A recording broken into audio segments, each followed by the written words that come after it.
Okay, let's get into this. Today, we're doing a deep dive into, well, into how groundbreaking science actually gets validated.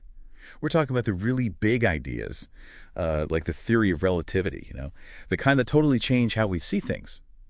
Our mission, really, is to unpack that whole rigorous journey, to cut through maybe the perceived complexity from the sources you've shared and show you the actual steps these ideas take to become, well, accepted knowledge. It's quite something, isn't it? It absolutely is. And it all starts way before any big announcement. It starts with the research itself. That first step, it's all about meticulous work.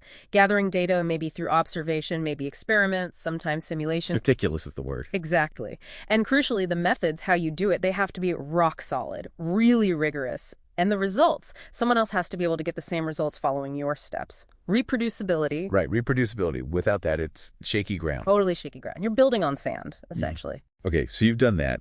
The painstaking research, it's reproducible, you've got solid data.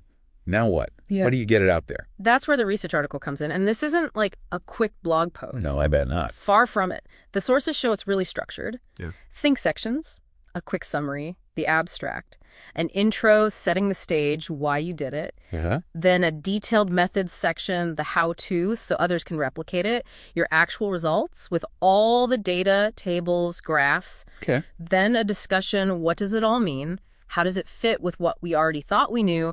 And, a conclusion, wrapping it up, maybe suggesting what's next. Oh, and references. Super important. Every source listed. That structure sounds intense but necessary. It's about transparency. Exactly. It's fundamental to open science. Keeps everything clear and open to scrutiny. So paper written, structure nailed down. Where does it go? You can't just send it anywhere, right? No, you've got to be strategic. You choose a reputable scientific journal, one that specializes in your specific field. The sources mention some big names like Physical Review Letters or the Astrophysical Journal, places where the right experts will see it. Makes sense. Target audience. Yeah. And submitting it. Is it just hitting send on an email? Not quite. Usually it's an online system, and they have very specific guidelines, formatting, length, everything. Strict. Very strict. You have to follow their rules exactly. It helps streamline the whole process, especially for what comes next. Ah, yes, the peer review. This is where it gets really interesting, right? Intense scrutiny. Intense is definitely the word. This is where other experts in your field, your peers, anonymously review your work. Or anonymous. Often, yes. They dissect it. They're looking for flaws, weaknesses, maybe areas that need more explanation. They might ask for revisions, sometimes even whole new experiments. It's a real back and forth. You have to address their points, revise, resubmit, maybe. Wow.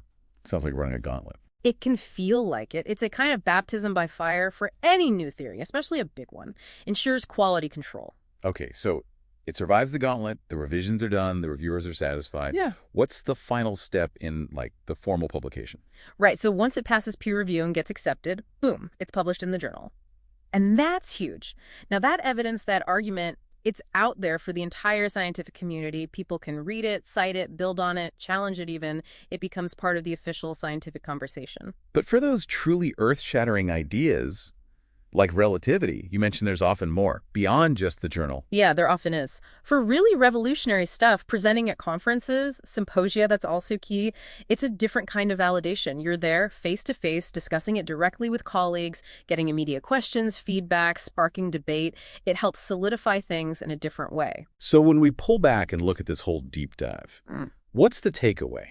It seems like this journey, meticulous steps, peer scrutiny, open discussion, it's all designed to make sure these big revolutionary ideas are actually built on something solid, reproducible evidence. Precisely. It shows science isn't just flashes of inspiration. It's this rigorous, collaborative, self-correcting process from the first data point to the public debate. And, it underscores how scientific understanding itself evolves. It's shared, which maybe raises a question for you listening. How does knowing about this intense, rigorous process maybe change how you look at scientific claims you come across every day?